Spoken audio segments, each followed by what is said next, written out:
Hello, मैं अमित कुमार। आज हम कॉर्नेल नोट्स को कैसे यूज़ करते हैं उसके बारे में बात करेंगे।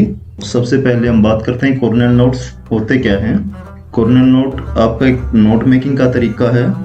इस नोट मेकिंग के तरीके का फ़ायदा ये है कि इससे आप बहुत कम टाइम के अंदर बहुत ज़्यादा मैटर को कवर कर सकते हैं, प्रिपेयर कर सकते हैं। दूसरा फ़ायदा यह है कि इस मेथड के यूज से आप किसी भी चीज़ को आराम से रिमेंबर कर सकते हैं और रिट्रीव कर सकते हैं। कोई भी इंफॉर्मेशन जो आपने कभी पढ़ी है उसको याद कर पाने के लिए यह तरीका बेस्ट है। और तीसरा फ़ायदा इसका ये है कि अगर आपने इस तरीके से अपने नोट्स बनाए हैं तो आपको किसी भी टॉपिक को दोबारा टेक्स्ट बुक से बार बार पढ़ने की ज़रूरत नहीं होगी।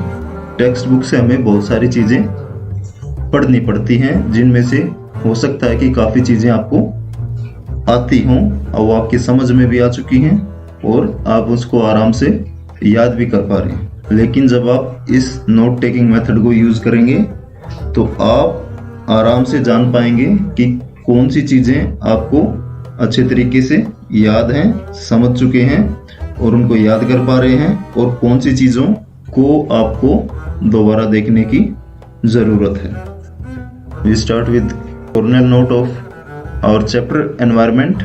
तो सबसे पहले ऊपर चैप्टर का हेडिंग होता है जो हमें इंडिकेट करता है कि हम किस टॉपिक के बारे में पढ़ेंगे। इसके बाद में आप देख पाओगे कि यहाँ एक टेबल है, जिस टेबल का एक लेफ्ट हैंड साइड का एक राइट हैंड साइड है। अब देखें, जो लेफ्ट हैंड साइड है इसके अंदर हमारे कंटेंट के मेन पॉइंट्स आते हैं, और राइट हैंड साइड के अंदर उस टॉपिक की एक्सप्लेनेशन और एग्जांपल्स होते हैं। जैसे एनवायरनमेंट कंटेंट है या मेन सब टॉपिक है, और राइट हैंड साइड में एक्सप्लेनेशन और एग्जांपल्स है। इसके अलावा ये ब्लू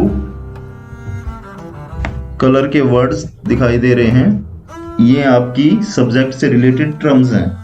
इनको मार्क किया गया है ताकि आप ज़रूरत पड़ने पर इनको फर्दर मीनिंग आप किसी भी बुक या दूसरी किसी डिक्शनरी से क्लियर कर सकें। इसके अलावा एक्सप्लेनेशन सेक्शन में कई जगह के ऊपर एक बॉक्स बनाया जाता है। ये फर्दर एक्सप्लेनेशन है, आपकी कंसेप्ट बिल्डिंग के लिए, आपकी अंडरस्टैंडिंग के लिए है। अब हम देखते हैं कि हम कॉर्नेल नोट्स को कैसे यूज कर सकते हैं। जनरली जब कोई हम चीज़ हम पढ़ते हैं तो हम पहले उसकी हेडिंग और साथ में उसकी एक्सप्लेनेशन पढ़ना शुरू कर देते हैं। लेकिन कॉर्नेल नोट्स के में हम लेफ्ट हैंड पार्ट को देखते हैं और फिर राइट हैंड पार्ट की तरफ ध्यान दिए बगैर, इसकी तरफ ध्यान दिए बगैर हम याद करते हैं कि हमें उस चीज़ के बारे में, उस टर्म के बारे में जो कि लेफ्ट हैंड साइड में लिखी गई है एनवायरनमेंट, कितना पता है।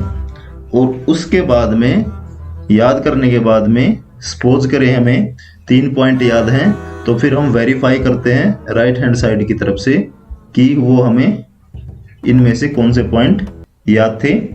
हो सकता है हमको इनमें से एक पॉइंट नहीं आता हो, तो वो पॉइंट भी हमारी मेमोरी में साथ ही साथ जुड़ता चलेगा।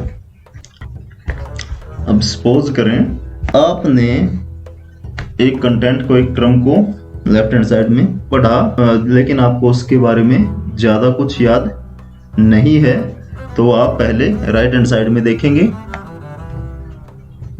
जनरली राइट हैंड साइड में देखते ही आपकी वो चीज़ें क्लियर हो जाएंगी जो आपके मेन पॉइंट हैं। वो आपको दोबारा टेक्स्ट बुक पढ़ने की ज़रूरत नहीं पड़ती है जनरली। तो जैसे आप पॉइंट्स को देखेंगे आप समझ जाएंगे कि इस चीज़ के बारे में, इस टर्म के बारे में कौन कौन सी मेन चीज़ें हैं, क्या एक्सप्लेनेशन है। लेकिन कई बारी क्या होता है, जैसे यूजेस ऑफ लिथोस्फीयर, ये हमें याद नहीं आया, और जैसे हम राइट हैंड साइड में इसको पढ़ते हैं तो ये एक्सप्लेनेशन से भी हम क्लियर नहीं हो पा रहे हैं।